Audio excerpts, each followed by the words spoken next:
Aphorism 212.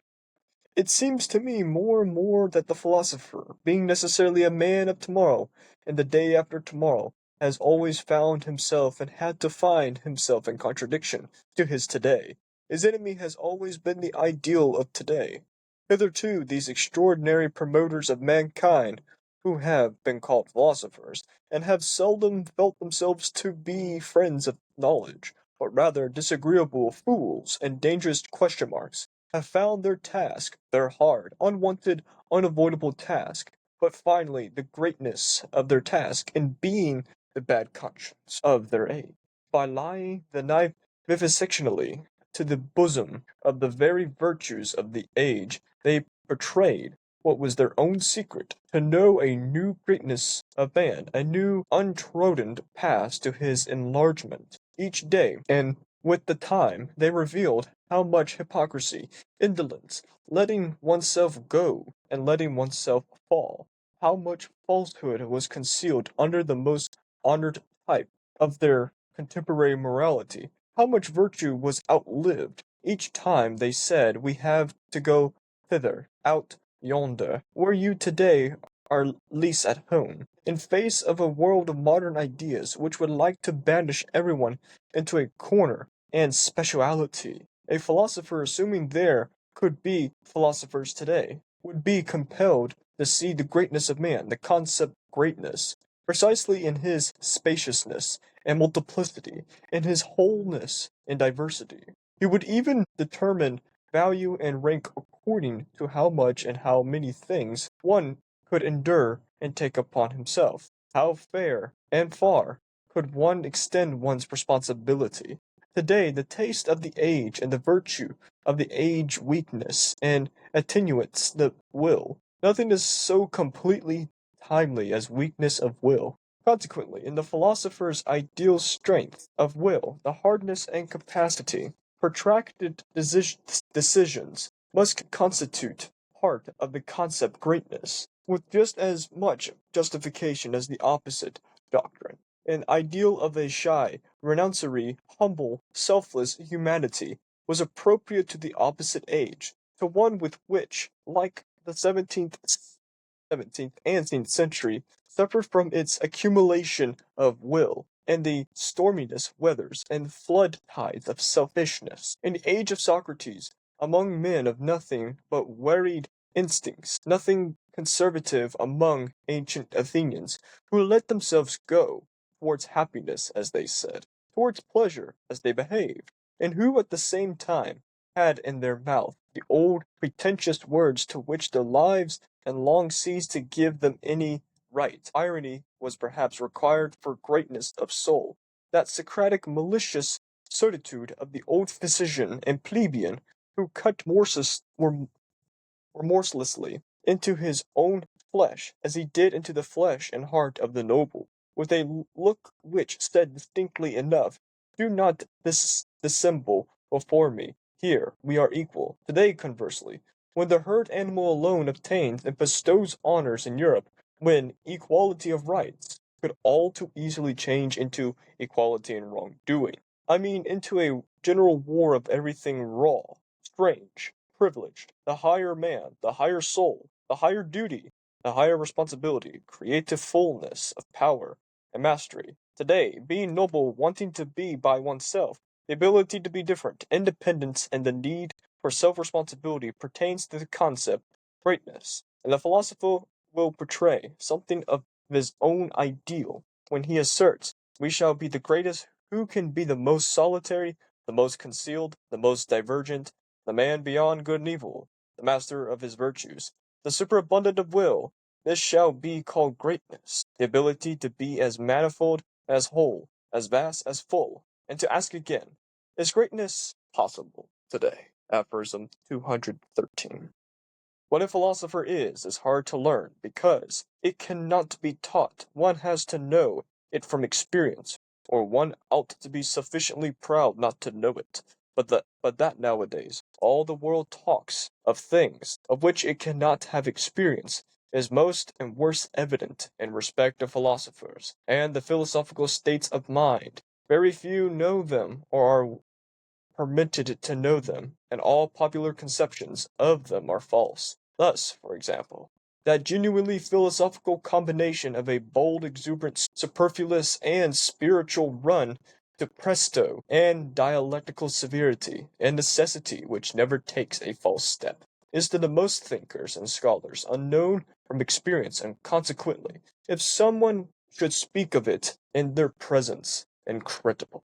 They imagine every necessity as a state of distress, as a painful compelled conformity and constraint, and thought itself they regarded as something slow, hesitant, almost as toil, and often as worthy of the sweat of the noble, and not at all as something easy, divine, and closest relation of high spirits and the dance, thinking and taking something seriously, giving it weighty consideration. To them these things go together. That is the only way they have experienced it.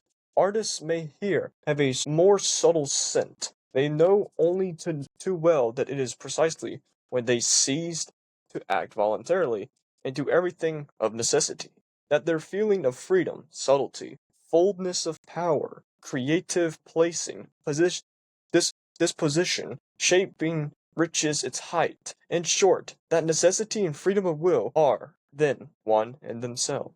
In the last resort, there exists an order of rank of states of soul, with which the older order of rank of problems accords, and the supreme problems repealed without mercy. Everyone who ventures near them without being, through the elevation and power of his spirituality, predestined to their solution, of what avail it is if nimble, commonplace minds, or worthy, clumsy mechanicals and empiricists crowd up to them, as if, so often do they today, with their plebeian ambition approach, as it were, this court of courts, but coerce feet may never tread such carpets. That has been said to it in the primal law of things. The doors remain shut against such importance, though they may batter and shatter their heads against them. For every elevated world, one has to be born or expressed more clearly, bred for it. One has a right to philosophy, taking the word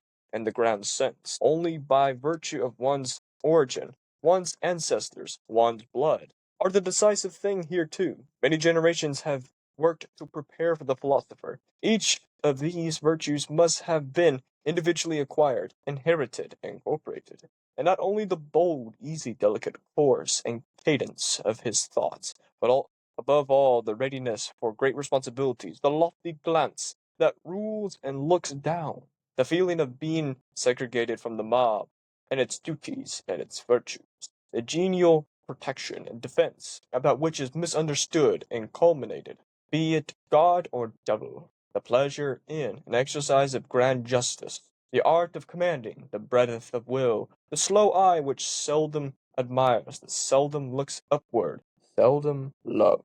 Welcome, everyone, to the grand finale of Dragon Ball Z. Nietzsche, in this episode, he's seeking if there's excellence or greatness upon today. If the conceived idea is acted in reality, or is it a foregone conclusion? First, he simply says that to me, that more and more philosopher is a necessary man of tomorrow, and the day after tomorrow has always found himself, and had to find himself, in contradiction to his today. His enemy has always been the ideal of today. Being portrayed here and beautifully illustrated is that one commits a logical fallacy after another logical fallacy, aka contradictions. Now, hitherto, Nietzsche, and after his death, which continues to be presented and tumultuous of today, that contradictions are irrational, disadvantageous, and inexpedient or non-convenient. Nietzsche would say, no, no, no, this is what is necessary to happen, or it shows unfinished philosophies, ideas, agendas, and projects inside an individual's head. So him saying that the enemy or opponent is the ideal of today, he's discussing the individual, the psyche, and outside the psyche that's influenced the inner self. Hitherto, extraordinary promoters of mankind call themselves philosophers, and seldom feel themselves to be friends of knowledge. He's criticized this multiple times, and he says it again that they are dangerous question marks.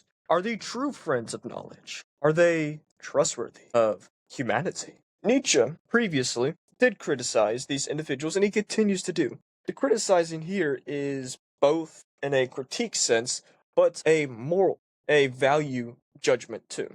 And if I haven't said this previously, I'll say it again. Humans establish and create sense and value in the name of sense of value to who and what they are. In this situation, Nietzsche criticizes the individual or the philosopher, this extraordinary promoter of mankind, as a disagreeable fool and dangerous question mark. He places question marks, haphazard ones, upon people before his time that he has read, and how this genealogical and moral judgment has been reinterpreted and readapted through generations. Exceptionally among the late stages of the Industrial Revolution, where capitalism was becoming a reformed and progressive system of economics. He continues forward that they find their task, their hard, unwanted, avoidable task, but finally their greatness of their task is in the bad conscience of their age. Bad conscience is guilt. The moral guilt implemented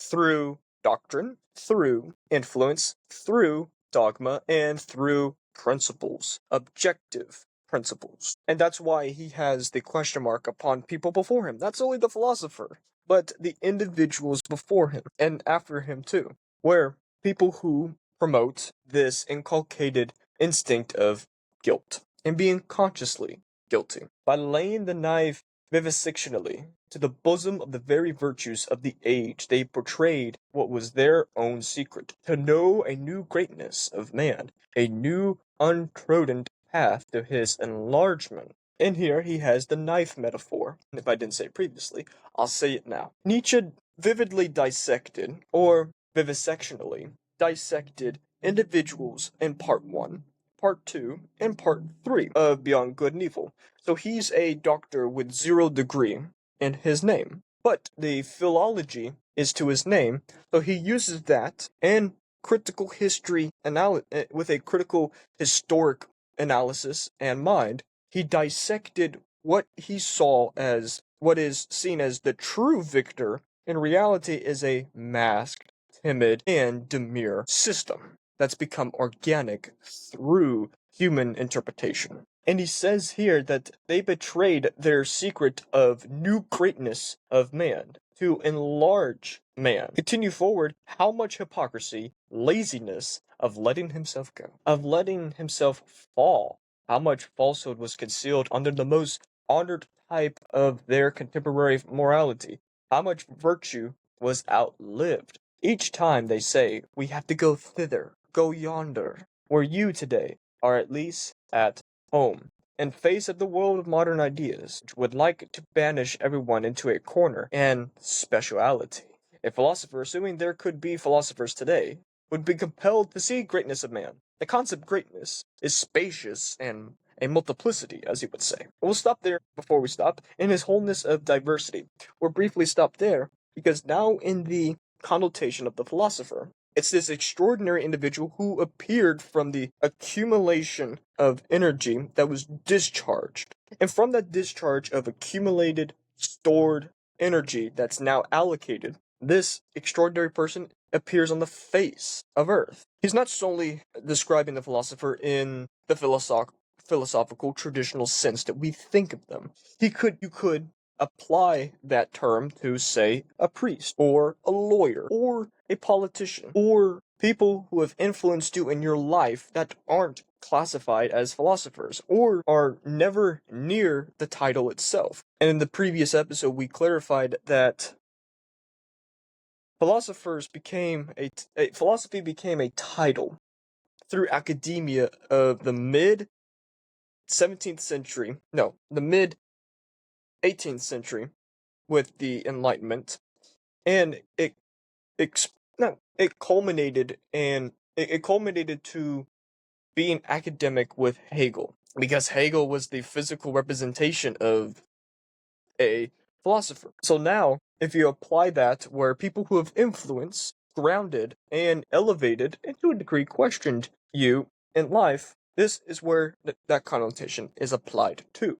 But in a negative sense. Well, he would even determine value and rank according to how much and how many things one could endure and take upon himself, how far one could extend one's responsibility. That sense of responsibility is the philosophy of exercising and determining one's independence, which is inevitably parallel with the moral system of guilt, as he said earlier, with bad conscience, from one's personal responsibility of why they're suffering. And now that he's applied the modern idea sense of that the modern ideas in the face of the world, and through this great individual promoting great ideas while at the same time being spacious, a multiplicity and diverse, not solely the individual but the greatness itself. Why are they advocating for responsibility or sin, moral guilt? Quote,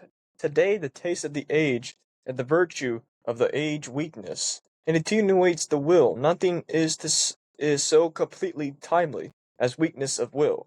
Consequently, in the philosopher's ideal, precisely strength of will, the hardness, capacity, or decisions, protracted decisions, he says, must constitute part of the concept greatness. Now he's associating with hardship and hardship capacity or capacity slash ability for difficulty, including what determines the precise strength of this philosopher's will, aka he's describing how he sees the concept of excellence. No air quotes. I was inclined to gesture air quotes, but no. What Nietzsche is seeing and saying is an ideal reality of excellence. But he continues forward that the opposite is justified. This doctrine of shyness, renunciation, humble, selfless humanity was appropriated to an opposite age, the modern moral age, to say. One, as such, of the 17th and 16th century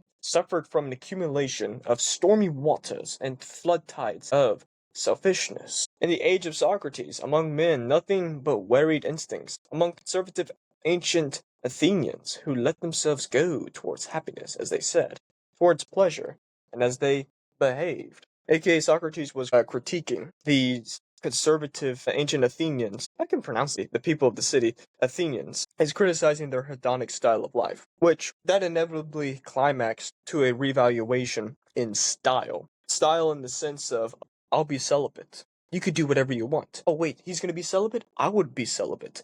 And this creates a equal status quo. And who at the same time had in their mouth the old pretentious words to which their lives had long ceased to give any right. Irony was perhaps required for greatness of soul, that Socratic malicious certitude of the old physician and plebeian who cut remorselessly into his own flesh, and into the flesh and heart of the noble, with a look which said distinctly enough, do not dissemble before him. We we here are equal. Today, conversely, in the herd animal, they bestow and attain honors in Europe when equality of rights could do all too easily be the equality in wrongdoings. That is both his hysterical slash sarcastic style of writing, but his solemn form too. So you could say irony. He criticizes irony while he uses it. Contradiction? Yes, but effective? Yes. The equality in wrongdoing is how he's perceiving that we're going to be treated as equals. Why not? Nietzsche's thinking, no, you're biologically unequal, but because of your attenuated and weak wills, you've decided to think for yourselves. He's got more than me. He's got something that I want. I can't do anything about it. And then he looks at me and says, I must pity you. Here, you are my equal now. I will share the same portions as I have with you. Nietzsche would think, no, this is not how equality functions. Equality to Nietzsche is non-existent. The concept is non-existent due to how leisure and a company function. He said early in Beyond Good and Evil that the air of bad company suffocates and deprives him of his solitude and time. He prefers someone to disturb his solitude and time with good company. And this includes, too, morality, of this equal right of man. I mean, into a general war of everything rare, strange, privileged, the higher man, the higher soul, the higher duty, the higher morality of responsibility, creative fullness of power and mastery, today being noble, wanting to be by oneself, the ability to be different, independence, and the need of self-responsibility pertains to the concept of excellence. And the philosopher will portray something of his ideal when he asserts, he shall be the greatest who can be the most solitary, the most concealed, the most divergent, the man beyond good and evil, the man of virtues, the superabundant of will. This shall be called greatness, the ability to be manifold as whole, as a vast, full. Then Nietzsche said, and to ask again, greatness possible today? That's where the hypocrisy and self-deception involves once this philosopher that he's speaking of, not solely of, as I said previously, a philosopher both in the academic and unacademic sense, individuals who are influencing, guiding, and propelling society forward. Nietzsche's thinking you're not propelling society forward.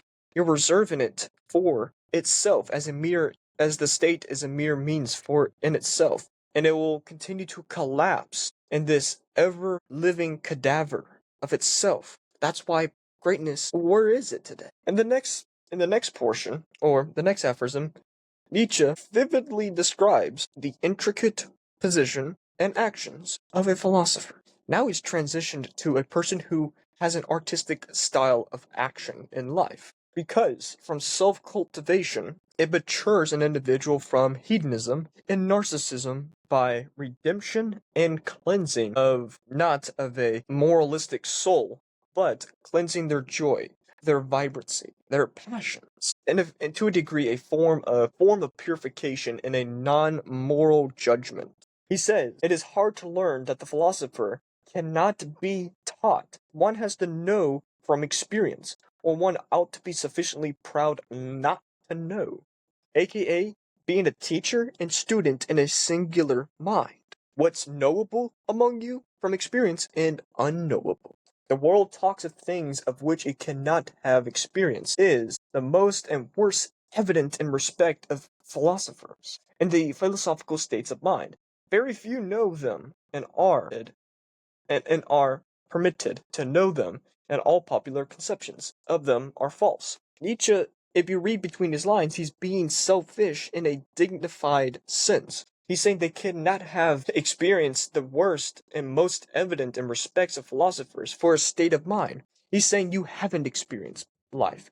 You haven't experienced the pain that I have to go through to be at this point. And this is relevant not solely to me, but individuals outside of me, if they're conscious of this source of pain, because pain is a magnificent teacher in the sense of this irrational and chaotic experience of impulses molding beautification in reality. Say for example, the how ancient Greek women perceived men, both in a sexual and physiological form. Their perception of these men is imperceivable today, but it was palpable and perceivable at the time. They saw the physiognomy, or the physique, of men and thought, you have a great mind and morality. I want your babies. This is what Nietzsche is.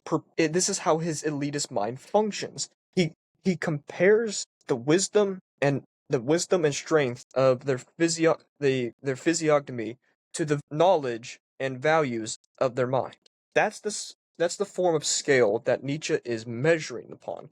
Now, people would say he's being a hypocrite again. He's measuring people in a value and not moral sense. And if you're still curious of why of this elitist Nietzsche has this form of mentality, watch the previous videos of why the physique, the body, and the senses create beliefs inside an individual, while they manifest tenfold and other forms of excellence, which he's described in the previous sense. For example, that genuinely philosophical, bold, exuberant, superficial, and spiritual runs presto on a dialectical severity and necessity which never takes a false step is to the most thinkers and scholars unknown from experience, and consequently, if someone should speak of it in their presence, incredible. They imagine every necessity as a state of distress, as a painful, compelled conformity and constraint. The thought itself they required as something slow, hesitant, almost as toil and often as worthy of the sweat of the noble, and not all as something easy, divine, and closest relation of high spirits and the dance. Necessity in this sense is necessity of power. This necessity of power is combining with the freedom of will. We discussed the freedom of will the previous time. That's his negation of free will. But the freedom of will is liberating from objective, conceptual, and indoctrinated morals from society.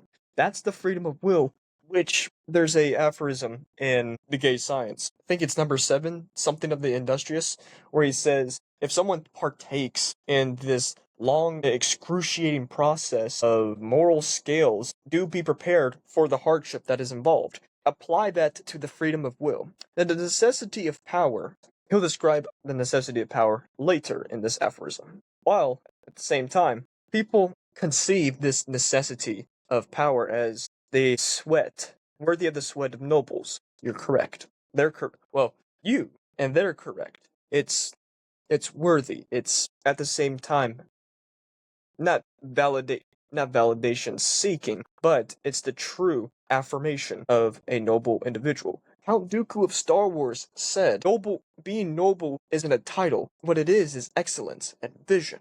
But among this excellence and vision that these individuals imagining the state of stress, the painful to be compelled to conformity and constraint is unknowable and distant from them. While at the same time, it's not an easy, divine, close relation to high spirits and dance for them. Taking something seriously, giving it weighty consideration. To them, these things go together. That is the only way how they experience it. AKA another word for conformity, or being lax, latent in their lives, because they have this weight-bearing judgment and scale to measure not themselves, but everyone outside themselves, to approach something seriously and being confined and imprisoned to their thoughts. So that's their form of experience. Artists may have a more subtle sense. Here's the positivity. And him defining necessity and power. Well, what do you mean? He didn't say necessity of power. Trust me, I assure you, a worried and wary one, this is necessity of power that he's describing. Quote, they only know too well that it is precisely when they cease to act voluntarily and do everything of necessity that their feeling of power, freedom, subtlety, fullness, creative placing, disposing, shaping reaches its heights. In short, that necessity and freedom of will are then one in them. And this is where he describes the entire aphorism after that of combining the freedom of will and necessity of power. The word he added the artist because that's the artistic style of life. Not solely portraits, but as a manifesting diverse style of life into one cohesive character, aka Nietzsche.